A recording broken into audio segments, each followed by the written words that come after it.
Hello everyone, আসসালামু আলাইকুম। আমি আসমা, তোহার ডেইলি ব্লগে সবাইকে স্বাগত জানাই। দূরে কিংবা কাছে যে যেখান থেকে আমার ভিডিওটা দেখছেন, আশা করি আল্লাহর রহমতে সবাই ভালো আছেন। আলহামদুলিল্লাহ, আমরাও ভালো আছি। আজকে আবার নতুন একটি ভিডিও নিয়ে হাজির হলাম, আশা করি আপনাদের ভালো লাগবে। তো এটা যেটা শুক্রবারের ভিডিও, আজকে আমাদের বাসায় কয়েকজন মেহমান আসবে, তো ওনাদের জন্য রান্নার প্রিপারেশন নিয়ে চলে আসলাম। তো সকাল থেকে রান্না বান্না শুরু করে দিলাম। তো এখানে বাড়ি থেকে যে খাসির মাংস নিয়েছিলাম, তো সেটাই এখন রান্না করার জন্য গুছিয়ে নিচ্ছি। তো এখানে মোটামুটি ভালোই মাংস ছিল, তো এখন সেগুলো হাতে মেখে রেখে রান্নাটা বসিয়ে দিব। এখানে প্রথমে আমি বেশি করে আদা রসুন, তারপর মরিচ গুঁড়া, জিরা গুঁড়া, ধনিয়া গুঁড়া, লবণ, মানে সমস্ত মশলা দিয়ে খুব ভালো করে হাতে মিক্স করে নিচ্ছি। হাতে মাখলে না মাংস রান্নাটা খেতে খুব মজা হয়। তবে আজকে যে রান্নাটা আমি করেছিলাম, তো এই রান্নাটার মধ্যে না মরিচ কিছুটা কম হয়ে গিয়েছিল। মরিচটা একটু বেশি হলে খেতে আর একটু মজা হতো। তবে আলহামদুলিল্লাহ, যেরকম হয়েছে বেশ ভালোই লেগেছে। তো এই তো সমস্ত মশলা দিয়ে আমি মাংসটা খুব ভালো করে মিশিয়ে নিয়েছি। এখন পরিমাণ মতো পেঁয়াজ দিয়ে এখন আর একটু ভালো করে মেখে নেব। তো আজকে আমার ভয়েস ওভারে না প্রচন্ড নয়েজ আসবে, কারণ আশেপাশে না খুব কাজ চলছে। তো সেই জন্য না নয়েজের পরিমাণটা একটু বেশি হবে। তো সবাই ক্ষমা সুন্দর দৃষ্টিতে দেখবেন প্লিজ। তো মাংসটা বসিয়ে দিয়ে এখন এই পাশে আমি কিছু শাক নিয়েছিলাম বাড়ি থেকে, তো শাকগুলো এখন রান্না করা হয়নি, তো ভাবলাম আজকে রান্না করে নিই। তো এখানে পাঁচমিশালি শাক ছিল, তো সেটা বেশি করে কাঁচামরিচ লবণ দিয়ে চুলায় বসিয়ে দিলাম।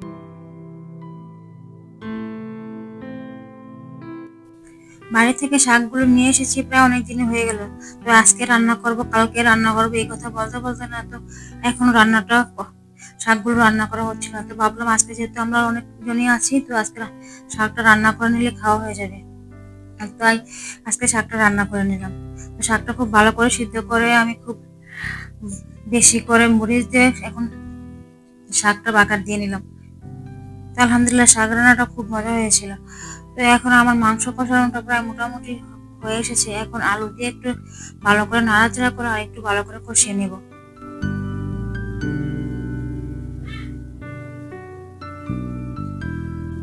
ওই পাশে মাংস রান্নাটা করতে থাকুক, আর এই পাশে এখন আমি হাড় যে মুরগিটা হয় বা কক মুরগি যেটা হয়, তো সেটা আজকে রান্না করে নেব। তো সেই জন্য এটাকে খুব ভালো করে কেটে ধুয়ে নিয়েছি। আর এটার মধ্যে প্রচন্ড ডিম আর প্রচন্ড তেল হয়েছিল। এই মুরগিগুলোর মধ্যে কেন জানি না এত তেল হয় যে রান্না করার সময় না সেরকম তেল দিতে হয় না। তো আজকে আমি রান্না করবো, তো সেই জন্য তেলের পরিমাণটা একটু কমিয়ে দিলাম, কারণ এটার মধ্যে প্রচন্ড তেল ওঠে। তো চাই না তেলের পরিমাণটা একটু কম দিয়ে আজকে রান্নাটা করে নেব। তো প্রথমে আমি তেল দিয়ে বেশি করে পেঁয়াজটা হালকা লাল করে ভেজে নিয়েছি। এখন সমস্ত মশলা দিয়ে মশলাটা ভালো করে কষিয়ে নেব। এখানে আমি আদা রসুন, তারপর জিরা গুঁড়া, ধনিয়া গুঁড়া, হলুদ গুঁড়া, মরিচ গুঁড়া দিয়ে খুব ভালো করে মশলাটা কষিয়ে নেব।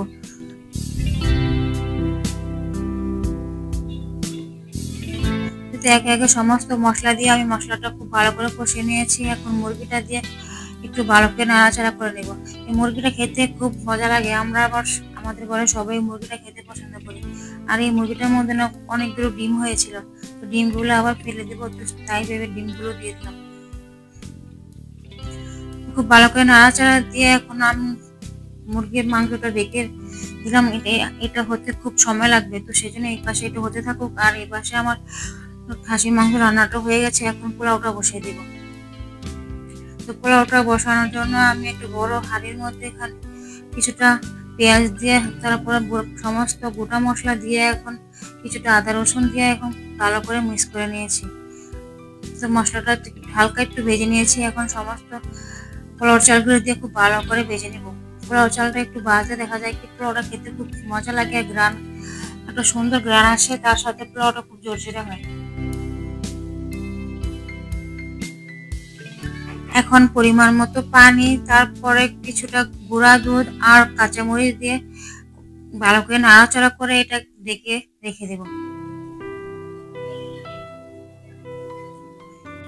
তো এই তো আমার পোলাও রান্নাটা প্রায় হয়ে এসেছে। তো আজকে পোলাও রান্নাটা খুব সুন্দর হয়েছিল, খুব জোরজোরে আর খুব মোলায়েম হয়েছিল।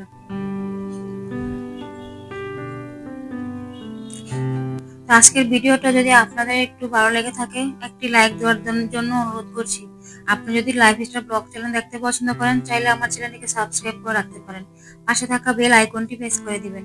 আমি ভিডিও ছাড়া মাত্রই আপনার কাছে নোটিফিকেশন পৌঁছে যাবে, আপনি সময় সুযোগ করে দেখে নিতে পারবেন। আর যারা অলরেডি আমার চ্যানেলকে সাবস্ক্রাইব করেছেন তাদেরকে অসংখ্য ধন্যবাদ। আর আপনি চাইলে আপনার ফ্রেন্ড এন্ড ফ্যামিলির মাঝে আমার ভিডিও লিংক বা চ্যানেল লিংকটা শেয়ার করতে পারেন। রান্না বান্না শেষ করে অনেকটা সময় কেটে গেছে, এখন সমস্ত খাবারগুলো গুছিয়ে নিচ্ছি। আর এর মধ্যেও মেহমান এসে পড়বে, তো ওনাদের জন্য সবকিছু রেডি করে নিয়েছি। তো এই তো আলহামদুলিল্লাহ আজকে দুপুরে খাওয়াটা খুব সুন্দর হয়েছে আর খুব মজা লেগেছিল। তো দুপুরে খাবার টাবার শেষ করে এখন আমরা একটু বের হব। তো আজকে কোথায় ঘুরতে যাচ্ছি সেটাই আপনাদের সাথে শেয়ার করব। আমাদের সাথে থাকুন আর দেখতে থাকুন আমরা কোথায় যাচ্ছি আর কি কি করছি। তো বিসমিল্লাহ করে বের হয়ে পড়লাম। তো আজকে আমরা সবাই মিলে ঘুরতে যাব। তো বাড়ি থেকে আসার পরে না তো সবাই ভাবলাম কি একটু কোথাও গিয়ে ঘুরে আসি। বাড়িতে গিয়ে না সেরকম কোথাও ঘোরা হয়নি, তো ভাবলাম আজকে আমরা সবাই যখন একত্র হয়েছি খাওয়া দাওয়া শেষ করে, তাই এখন আমরা একটু ঘোরার প্ল্যান করলাম। তো সবাই মিলে এখন আমরা যাচ্ছি সাবদি। তো নারায়ণগঞ্জে যারা আছেন তারা তো মোটামুটি সাবদি সবাই চিনেন। তো শহরের মধ্যে থেকেও গ্রামের ফিল নেওয়ার জন্য না সাবদিটা মোটামুটি মনে হয় কি আমার কাছে বেশ ভালো একটা জায়গা। কারণ নদী, তারপর গাছপালা, এই সমস্ত সবকিছু নিয়ে না সাবদিটা মোটামুটি আমার কাছে ভালোই লাগে। কারণ শহরের কোলাহল থেকে একটু দূরে হলেও তারপরে খুব ভালো লাগে। নদী আছে, তারপর চারদিকে গাছপালা মোটামুটি ভালো। তো এই তো একটা নদী পার হয়ে যাচ্ছে আর একটা নদী উপভোগ করার জন্য। তো এটা হচ্ছে শীতলক্ষা নদী। আর আমরা যেহেতু 2 নম্বর দিয়ে পার হয়ে যাচ্ছি, তো এই নদীটা পার হয়ে উপর যেতে হয়, তারপরে অটোতে করে একদম সাবদি গিয়ে পৌঁছানো যায়। তো এই নদী পার হয়ে আমরা একটু হেঁটে তারপর সিএনজি ঘাট বা অটো স্ট্যান্ডে গিয়ে একটা সিএনজি নিয়ে নিলাম। এখন সবাই মিলে একটি সিএনজিতে উঠে এখন সাবদির জন্য রওনা হলাম।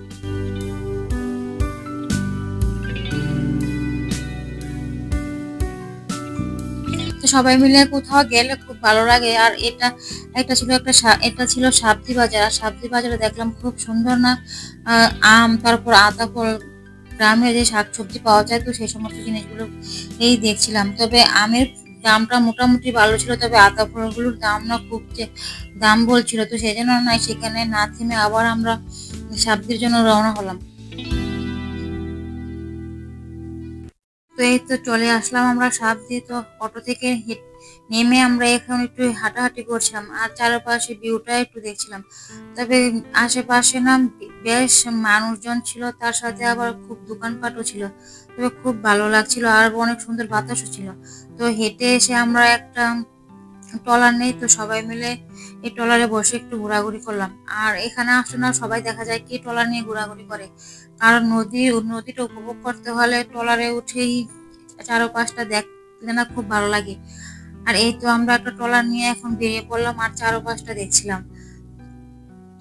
তো আমাদের মতো আশেপাশে অনেক মানুষ ছিল, তো বেশিরভাগ দেখছিলাম কি জোড়ায় জোড়ায় মানুষগুলো ছিল। তো আমরা দেখি না খুব হাসি করছিলাম আর বলছিলাম দেখ এখন ওদের দিন। তো আমার ছেলেকে একটু রেকর্ড করছিলাম, ও আবার রেকর্ড করার সময় না বেশ লজ্জা পায়, তাই না আমার ভিডিওতে ওকে বেশি একটা দেখাই যায় না।